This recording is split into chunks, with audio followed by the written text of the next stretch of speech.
За или против детските ясли? Аз съм маникюристка в майчинство и сега ще чуете моите размисли на тази тема.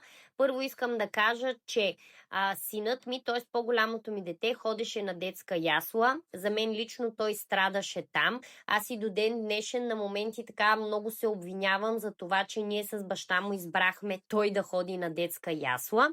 И заради това, когато се роди дъщеря ми, т.е. второто ми дете, си бях казала не, нали, никаква ясла, няма да ходи на ясла. Т.е. тотално отрекох яслите. В същото време обаче тя е родена юни месец.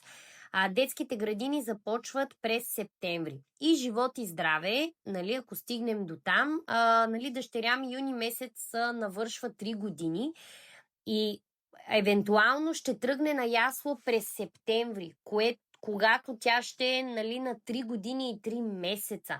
Нали, това означава, че тя на 3 години и 3 месеца вече за пръв път изобщо ще се отдели от семейната среда и от мен, защото аз съм човека, който основно се грижи за нея. Нали, ако предположим, че изобщо не ходи на ясла, това означава, че нейното изобщо първоначално излизане и отделяне от майката ще бъде на 3 години и 3 месеца.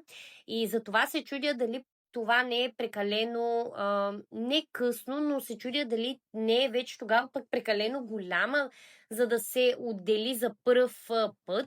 Съответно, почвам да се чудя дали не е по-добре все пак да има някакъв момент, в който да ходи на детска ясла малко преди да навърши 3, с идеята да придобие някакъв опит извън дома, нали, извън семейната среда, на която е свикнала. Да, общо взето това е моята дилема. Пишете в коментарите вие какво мислите, вашите деца ходят ли на детска ясла, ходили ли са и така нататък.